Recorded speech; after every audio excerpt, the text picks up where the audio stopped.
Hola, bienvenidas y bienvenidos a esta videolección.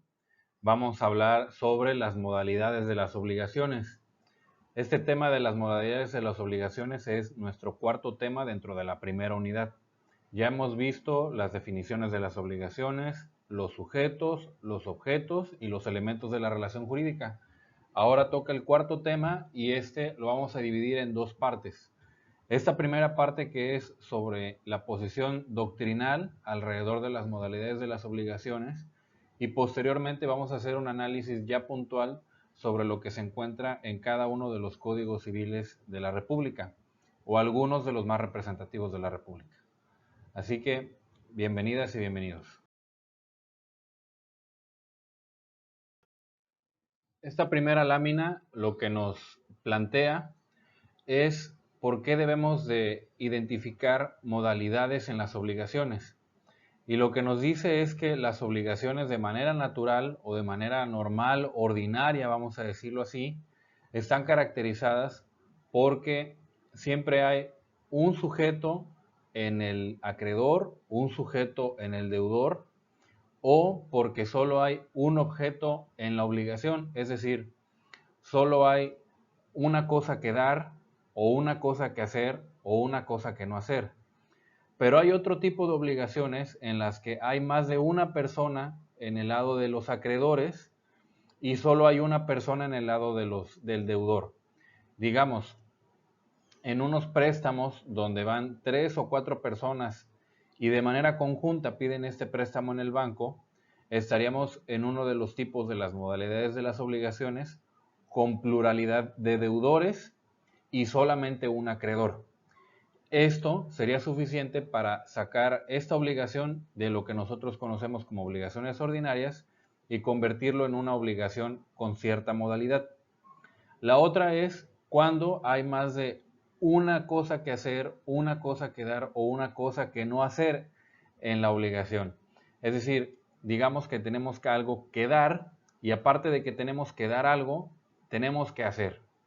Entonces aquí hay una pluralidad de objetos en la obligación. La tercera característica es que las obligaciones normalmente son exigibles desde el momento en el que se constituye la obligación. Sin embargo, hay otro tipo de obligaciones que requieren de un evento que puede o no suceder para que esa obligación pueda exigirse, o que requieren que llegue una fecha cierta para que esa obligación sea exigible. Entonces, estas serían las tres características que distinguen a las obligaciones ordinarias, y dependiendo de la diferencia en cada uno de estos elementos, identificaríamos el tipo de modalidad de las obligaciones. En esta lámina podemos observar que la doctrina ha planteado una división en tres categorías de lo que son las modalidades de las obligaciones. Recuerden que la doctrina se elabora a partir de la publicación de los códigos civiles. Entonces, si nosotros aplicáramos o intentáramos encontrar estas tres categorías en nuestros códigos civiles, no las vamos a encontrar. Lo que vamos a encontrar son una serie de reglas que diferencian las modalidades de las obligaciones o reglas que aplican para las obligaciones cuando hay pluralidad de objetos, pluralidad de sujetos o condiciones para ser eficaces o poder exigir el cumplimiento de las obligaciones. Y de estas diferencias que están en los códigos es que se construyeron las tres categorías que ustedes pueden observar en esta lámina. La primera categoría que vimos en la lámina anterior dice que hay modalidades de las obligaciones por su eficacia. Vamos a poner este ejemplo. Firmamos un contrato y en ese contrato nos dicen que el cumplimiento de la obligación no va a ser de manera inmediata, sino que este cumplimiento va a ser a futuro. Entonces, aquí la eficacia de la obligación, la eficacia en la exigencia y en el cumplimiento de la obligación, no es de manera inmediata, sino que está planteada para futuro. Entonces, en este sentido, se plantea que hay modalidades de la obligación de acuerdo con su eficacia, cuando no es exigible en el momento mismo en el que nace la obligación. Ahora, la forma en la que nosotros podemos plantear este cumplimiento o esta exigencia futuro de la obligación se puede dividir en 3 categorías y esas 3 categorías son las que vamos a ver en la siguiente lámina. Estas son las 3 categorías en las que se dividen las obligaciones con modalidad respecto de su eficacia: la condición, el término o el modo y la carga. En las siguientes láminas vamos a ver de qué se trata cada una de estas. La primera de las modalidades que vamos a estudiar es las obligaciones sujetas a condición. Dice aquí nuestra lámina que una obligación sujeta a condición tiene la característica de que mientras esta condición no suceda, la obligación no se puede exigir, o que cuando la condición suceda, la obligación se va a tener por resuelta. Es decir, esta condición, lo que nosotros tenemos señalado aquí como un hecho futuro y contingente, es lo que marca el momento a partir del cual la obligación puede ser exigida y por lo tanto cumplida. Supongamos que estamos celebrando un contrato de lo que quieran con una persona, pero en este contrato establecemos que a partir de cierta circunstancia que puede o no suceder, por eso es la contingencia del hecho, es cuando nosotros vamos a poder exigir el cumplimiento de la obligación. Pensemos en el ejemplo muy claro de los contratos de seguros. Nosotros contratamos un seguro y tenemos a nuestro favor una expectativa de derecho, alguien que nos va a socorrer o que va a pagar por nosotros los daños en nuestro vehículo y en el vehículo de otra persona, si es que fue nuestra responsabilidad. Entonces, la condición es que haya un percance o que nuestro vehículo sufra un daño. A partir de ese momento es cuando nosotros podremos exigir el cumplimiento de la obligación. Otro tipo es cuando el hecho que sucede no da inicio a la exigencia de la obligación, sino que este hecho que sucede da por resuelta la obligación, es decir, hasta ese momento se tiene que cumplir con la obligación y después ya no se puede exigir su cumplimiento. La característica de este hecho que supone la condición debe ser un hecho contingente, es decir, que no sea necesario en el sentido de que tenga que forzosamente pasar en la realidad objetiva. Por ejemplo, si ponemos como condición una fecha, entonces no estamos señalando una condición, sino que más bien estamos señalando un término, porque las fechas siempre llegarán. Ahora, en el caso de las obligaciones condicionales, estos hechos que pueden o no suceder tienen 2 efectos. Se conocen como efecto suspensivo y el otro es efecto resolutorio. Tendrá un efecto suspensivo este hecho cuando, mientras no sucede, la obligación está suspendida, la obligación no se exige. Y será resolutorio cuando, al suceder este evento, la obligación se tiene por extinguida y resuelve las cosas al estado en el que se encontraban hasta antes de que se llevara a cabo este contrato, el origen de la obligación.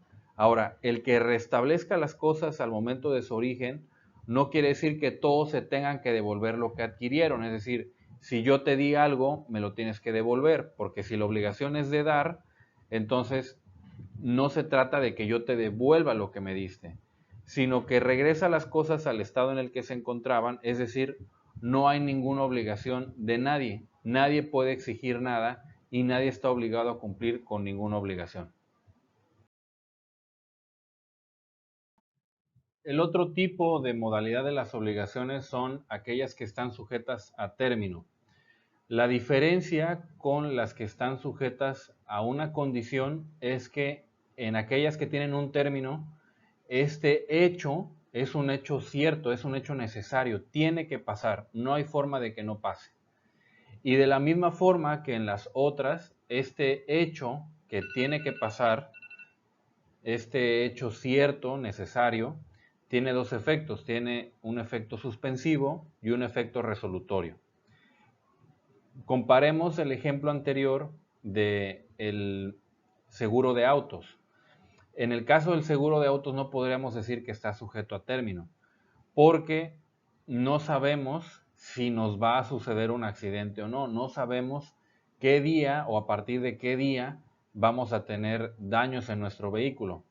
En el caso de las obligaciones sujetas a término, sí, porque señalamos una fecha cierta, un evento cierto, a partir del cual la obligación es exigible, es decir, tiene esas dos características. Puede ser el momento a partir del cual la obligación se exige o el momento a partir del cual la obligación se extingue.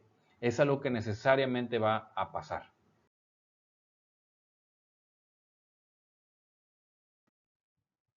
Otra de las modalidades de las obligaciones es aquella que reconoce la complejidad en el objeto de la obligación. En primer lugar, debemos identificar esta pluralidad de objetos. Y la pluralidad de objetos en la obligación se puede presentar, digamos, de tres formas distintas. La primera es cuando la obligación supone objetos o una cuestión de carácter conjuntivo. Tengo que hacer una y otra cosa, tengo que dar una y otra cosa para cumplir con la obligación. Es decir, esto faculta al acreedor para pedir ambas cosas y obliga al deudor a cumplir con ambas cosas. La siguiente es la alternativa. La alternativa es cuando entre deudor y acreedor pactan, o de la ley o de la fuente de la obligación que sea, pactan más de una forma en la que se puede cumplir con la obligación. Es decir, puedes cumplir dando A o dando B. Puedes cumplir haciendo A o haciendo B. Hay una pluralidad de objetos en el momento en el que señalamos una u otra forma en la que se puede cumplir con la obligación. En el caso de la facultativa, se señala una forma de cumplir con la obligación, pero también se le da la opción al acreedor a que cumpla con la obligación con una forma distinta. Entonces hay una forma de cumplir con la obligación, pero se le da la facultad al acreedor de cumplir con esa obligación, no con esta condición, digamos, no con este hecho, no dando este objeto o haciendo esta actividad, sino que se le da la facultad de poder dar otra cosa o hacer otra cosa en favor del acreedor para tener por cumplida y por satisfecha la obligación. La tercera categoría de las modalidades de las obligaciones conforme a la clasificación doctrinal y la última es aquella que identifica las modalidades de las obligaciones por la complejidad de sus sujetos. Es decir, no solo hay un acreedor y no solo hay un deudor, o hay pluralidad en los acreedores y singularidad en el deudor, o viceversa. Solamente hay un acreedor y hay varios deudores. Esto es lo que se conoce como obligaciones complejas por los sujetos. El Código Civil o los códigos civiles distinguen, o más bien la doctrina distingue estas obligaciones como obligaciones mancomunadas u obligaciones solidarias. En las siguientes lecciones vamos a ver la diferencia entre lo que es una obligación mancomunada y lo que es una obligación solidaria, ya que estas tienen reglas diferentes para su cumplimiento y por lo tanto también tienen reglas diferentes para su exigibilidad. Hasta aquí esta videolección sobre la clasificación doctrinaria o doctrinal de las modalidades de las obligaciones. El siguiente paso es que nosotros leamos, estudiemos nuestros códigos civiles para que conozcamos cuál es la forma en la que los códigos civiles resolvieron estas modalidades y cómo es que las regulan. Así que, por favor, continúa con la siguiente lección.